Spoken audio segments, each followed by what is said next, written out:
So today we'll be going over sequences. We use Go High Level Pro with Adeli Logistics, which is now called RentKit. It's in their highest tier. We paid extra for it. It's worth it. Actually, I don't know if it's worth it yet, but with everything I know, I think it's worth it. And this is why I think it'll be worth it. So last year we used Good Shuffle Pro. It's a rental software. It's pretty good. It's robust. It sucks in a lot of ways, and it frustrates me in a lot of other ways.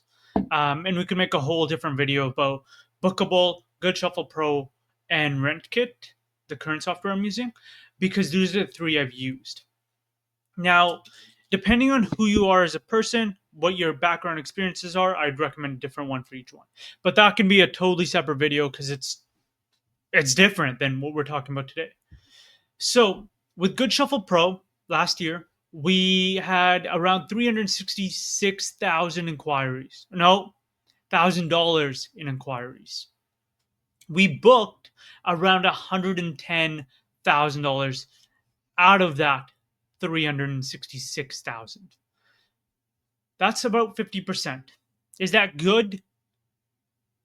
Probably. Actually, it's actually not bad.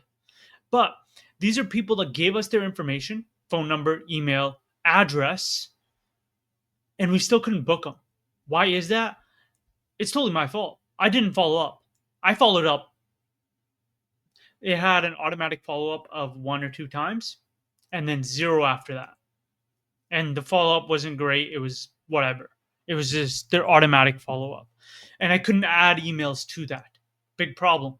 And then I tried to find different ways to solve that. Couldn't really figure it out. And so the thing that I'm working on today is to make sure that if we have $366,000 in inquiries, we book at least 200 to 300,000 of that. Because to get a formal quote, you need to give us your phone number, your email, your full name, your address. Those four pieces of information people hate giving. So if they gave you all four, you should be booking them. They're clearly interested. They know the prices. They're all on our website. So what's going on? Lack of follow up. I am lazy, and that's a problem. Will that change? Yes, over time, but that time period will be extended. So I can't rely on me changing to be the force of action that will follow up constantly.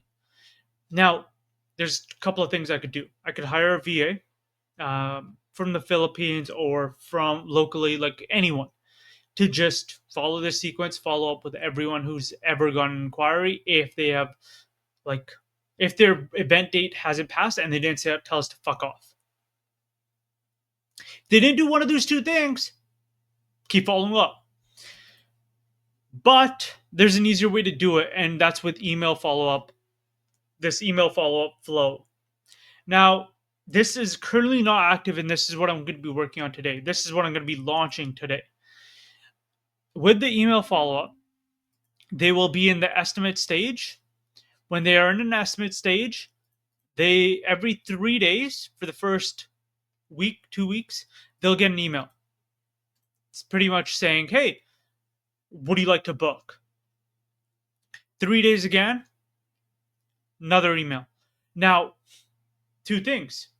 They still need to be in the estimate stage, which this is the condition that's asking, hey, is the rental order pipeline still in the estimate?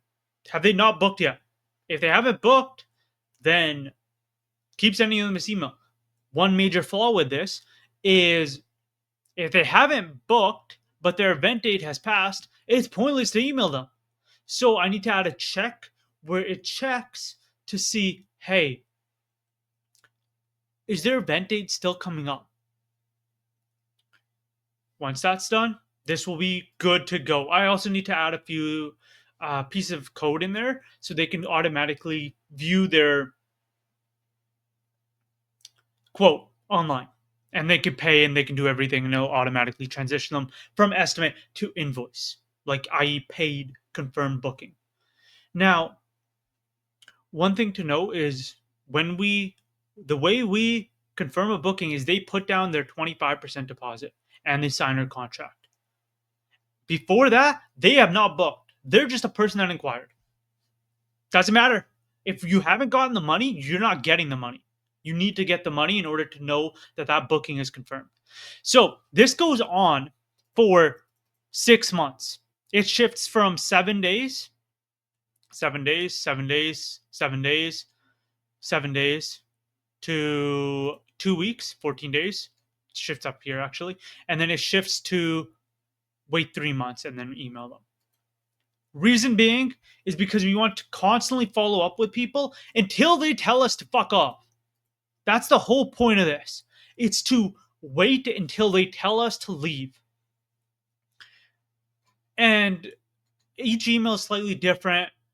And there will be manual follow ups in between this. I just need to figure out where I want those. It'll be a phone call, a text message.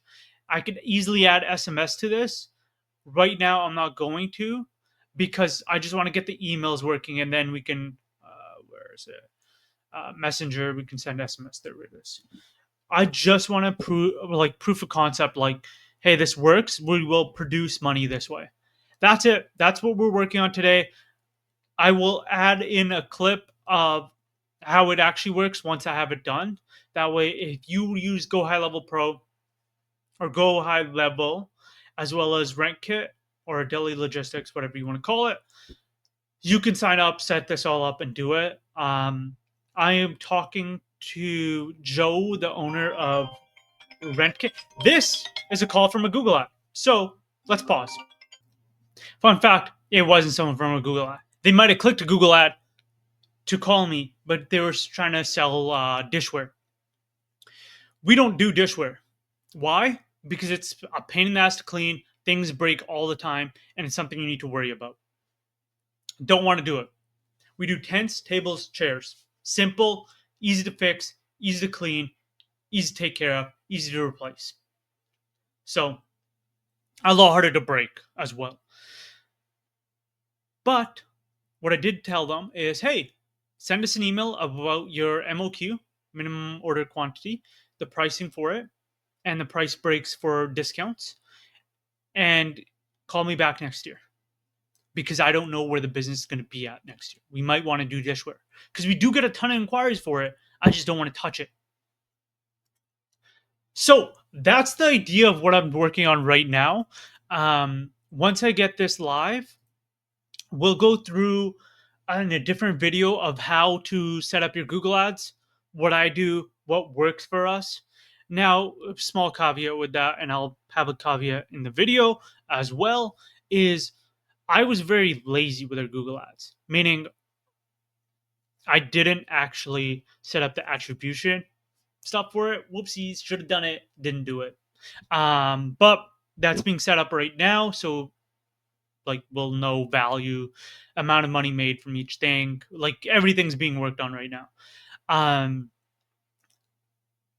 That's it. I'll see you guys in like 2 seconds when I am done this, which will probably be like 4 hours for me because I need to figure out how to make it work.